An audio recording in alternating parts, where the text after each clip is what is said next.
What happens when a data breach exposes millions of users? Who is responsible when AI makes a biased decision? And how should technology professionals respond to these challenges? Welcome to Social Issues and Professional Practice, where we'll uncover the ethical, legal, and professional responsibilities behind the technology that powers our world. Let's dive in. What's a law?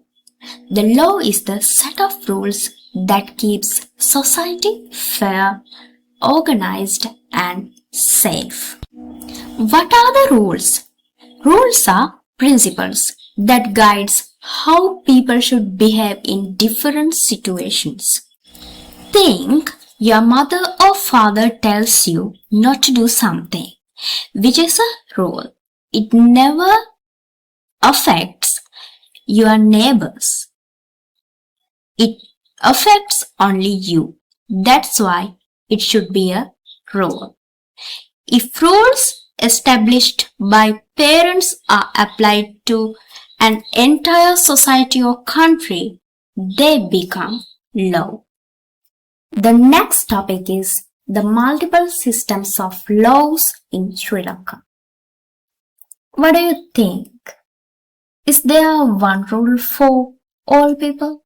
No, it has multiple systems of law. An individual may, in respect of different or legal relations, be governed by different systems of law. The Sinhalese who spoke Sinhala and the Tamils whose language was Tamil are the two chief sections of the population in Sri Lanka. The Sinhalese occupied the interior, southern and western areas of the country were Buddhists. Tamils who followed the Hindu religion occupied the northern and eastern areas of the country. Muslim traders had settled on the western seaboard and later all over the country. Mukkuwas were a fisher caste arrived to Sri Lanka from the southwestern coast of India and settled down in Jaffna, Kalpitiya, Putla and Batikla. Chetty or Hetty, merchants who arrived from India and settled down mainly in Colombo. Parsi merchants also migrated from India to Sri Lanka and settled down mainly in Colombo. The Parawas lived around the pearl fisheries of Sri Lanka and they arrived from South India. The next topic is the legal system of Sri Lanka.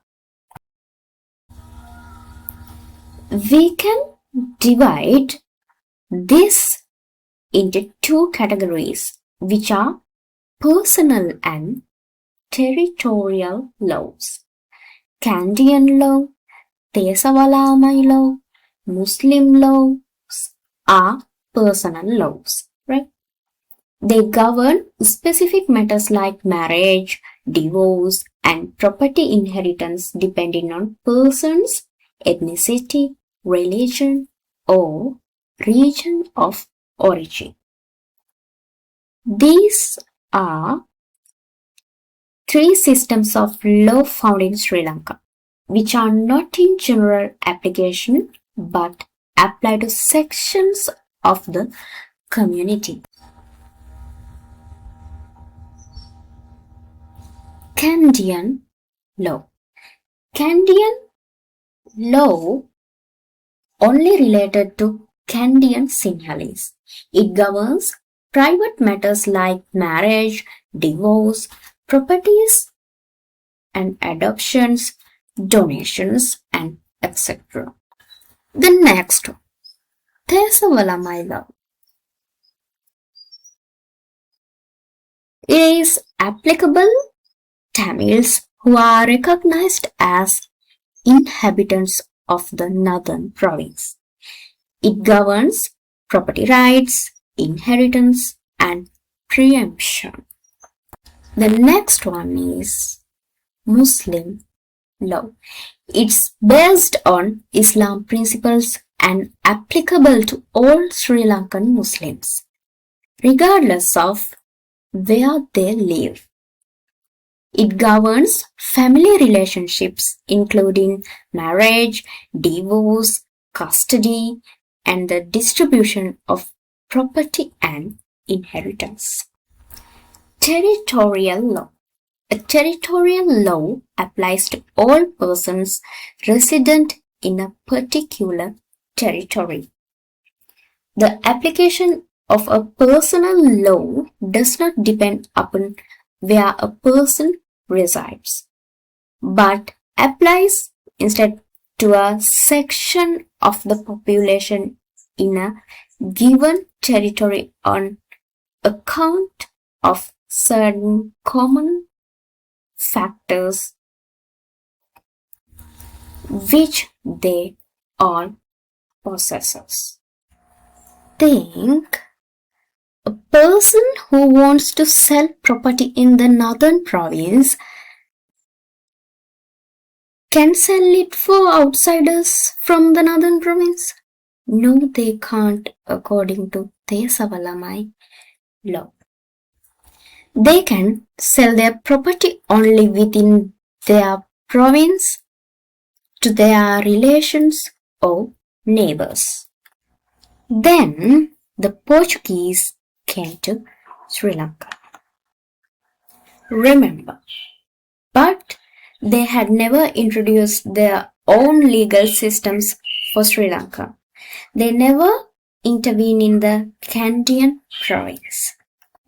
But they intervened slightly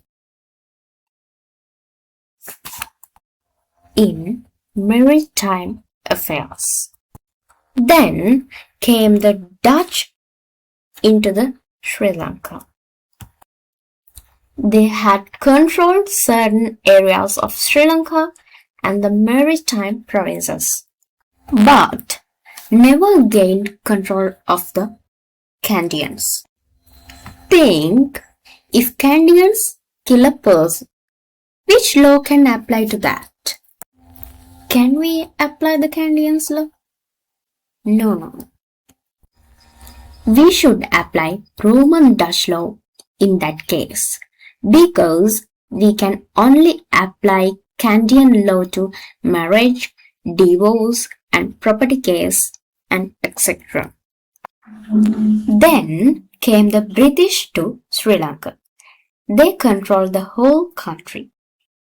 They introduced the English law to support for Roman Dutch law. We can use English law for financial and business things. The next topic, Supreme Law of Sri Lanka. What is the Supreme Law? It's the highest law in Sri Lanka is the Constitution of 1978. Sovereignty belongs to the people. These are the historical constitutions of Sri Lanka. These were introduced by the British, right? These are our rules made by Sri Lankans. According to the Constitution, the government has three powers: legislative, executive, and judicial. Legislation has the power to make rules. The parliament is the institution for making rules. The president is included in the executive power who can control the country. It's like a leader, right? The court and judges are included in judicial power who can take decisions. These are delegated to the government. According to the Constitution, people only have the power for human rights and right to vote. We can represent it like this, right? This is the court hierarchy of Sri Lanka. The next topic is what are the sources of law?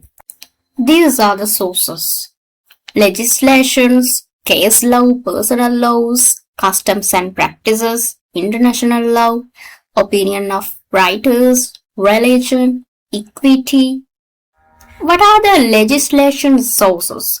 Acts, ordinance, gazettes, right? If something ends with acts, it should be an act. And this is the same for the ordinance. To issue an act, it will take 6 months minimum. Think we need appointed and immediate law. What should you use for it? We should use gazette publications for that. Right? If something published after 1948, it called as act, and published before 1948, it should be an ordinance, right? Remember this. This is the number of act and this is the year of the act, right? Thank you for watching this introduction to social issues and professional practice. Throughout this module, we will explore the social, ethical, legal, and professional responsibilities that shape the world of computing and technology. Understand these concepts is essential for becoming not only a skilled professional but also a responsible contributor to society. I look forward to learning with you throughout this course. See you in the next lesson. Bye bye.